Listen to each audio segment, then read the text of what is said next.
जय श्री राम, हर हर महादेव। अंजनेय काव्य श्रृंखला के 23वें एपिसोड में मैं पुरुषोत्तम मिश्र आप सभी का अपने चैनल धर्मध्वजा में हार्दिक स्वागत करता हूं। दोस्तों, यह अंक मुद्रिका प्रकरण का चौथा अंक है और हनुमान जी अब भी भगवती सीता के समक्ष अपनी सत्यता सिद्ध करने के लिए कठिन प्रयास कर रहे हैं।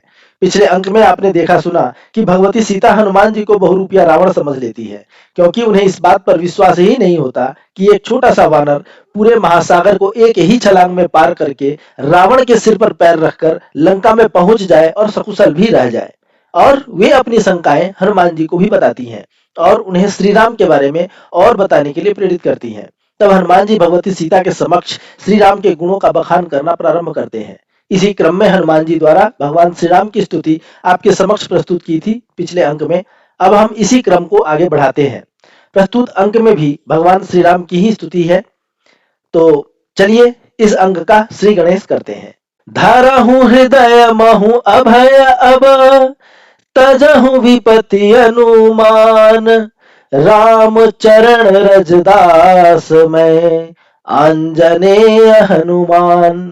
तब हनुमान जी माता सीता से कहते हैं कि हे माता, आप अपने हृदय में अब धैर्य धारण कीजिए और समस्त आशंकाओं को त्याग कीजिए, क्योंकि अब आपके दुर्दिन समाप्त होने वाले हैं। मैं कोई निशाचर नहीं हूँ, बल्कि श्री राम के चरणों का दासानुसार दास, मैं अंजनी का पुत्र हनुमान हूँ। राम सत्य संकल्प स्वरूपा, मूर्त्य धर्म मर्याद अनुपा, असरण शरण प्रणत सुख सागर, 64 कला सकल गुण आगर, परम धीर विज्ञान निकाया, परम प्रलंब परेस्कृत काया, सुंदर परम परम मृदु भासी, शांत सरल संयम सुख राशि, शस्त्र शास्त्र बल शील निधाना, सरल सहज समर्थ भगवाना, उत्पल पर्ण नयन सुख अयना, जटा जूट आश्रय सुख रैना, सुभग नाक तन परम विशाला, कलित ललित मृदु नील मराला, ललित ललाट लसित अति तेजा, कुटिल कमान भ्रिकुटी रंग रेजा, अक्ष वक्ष उन्नत अति नासा, सुघड़ जटा रजनी विन्यासा, दनुज दुष्ट दल बल कुल घालक, प्रणत पाल पितु सम प्रतिपालक, लखन राम सब विधि अनुरूपा, प्रतिछाया श्री राम स्वरूपा, एक छटा छवि एक वीर रस, धीर प्रवीर सुधीर तीर रस, कलित तप्त कंचन मृदु काया, अनुगत राम सतत प्रतिछाया, सामुद्रिक शुभ लक्षण राशि, उपमा राम लखन परिभाषी। तो हनुमान जी आगे कहते हैं कि श्री राम सत्य संकल्प और धर्म तथा मर्यादा के मूर्त स्वरूप हैं। वे शरणागत वत्सल भगवान समस्त प्राणियों के अंतिम शरण हैं, अपने भक्तों के लिए सुख के सागर हैं और 64 कलाओं और समस्त सद्गुणों से आगर वे श्री राम परम धैर्यवान, ज्ञानी और विज्ञान के आलय हैं।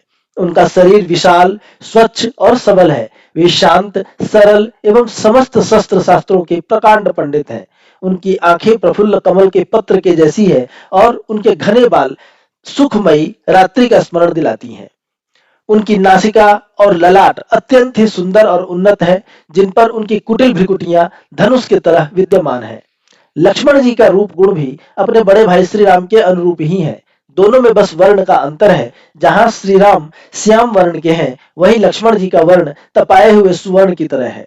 छटा, छवि, वीरता इत्यादि गुणों में लक्ष्मण भी भगवान श्री राम के ही जैसे हैं। देखा जाए तो सामुद्रिक शास्त्र में जितने भी शुभ लक्षण बताए गए हैं, वे समस्त लक्षण श्री राम और लक्ष्मण में परिलक्षित होते हैं। समस्त शुभ उपमाएं उन दोनों भाइयों के रूप और लावण्यता से परिभाषित होती हैं। सजल सिंधु सम शांत प्रभु, गगन तुल्य गंभीर, क्षमा धरा सम तेज रवि, महादेव समवीर। तो हनुमान जी कहते हैं कि भगवान जल से लबालब भरे हुए महासागर की तरह शांत हैं और आसमान की तरह गंभीर हैं, अर्थात उनकी गहराई आसमान की जैसी है। वे क्षमा में पृथ्वी के तुल्य हैं और वीरता में महादेव के जैसे हैं। तो दोस्तों, अंजनेय काव्य श्रृंखला की 23वीं प्रस्तुति और मुद्रिका प्रकरण का चौथा अंक यहीं पर समाप्त होता है। आपको यह कविता कैसी लगी, कृपया अपने विचार कमेंट्स के माध्यम से बताएं। लाइक करें, शेयर करें। साथ ही यदि आपने अभी तक सब्सक्राइब नहीं किया है तो आपसे विनती करूंगा कि कृपया मेरे चैनल को सब्सक्राइब भी कीजिए। दोस्तों, यदि पीछे की वीडियोज आप देखना चाहते हैं तो पिछली सभी वीडियोज के लिंक्स इस वीडियो डिस्क्रिप्शन में अपडेट कर दिया हूं। अंजनेय काव्य श्रृंखला की समस्त वीडियोज के लिंक्स, तो कृपया एक बार उन्हें जरूर देखें ताकि आगे की कथा के साथ आप तारतम्य स्थापित कर सकें। तो आपसे फिर मिलूंगा, तब तक के लिए आज्ञा दीजिए। जय श्री राम, हर हर महादेव, जय बजरंग बली।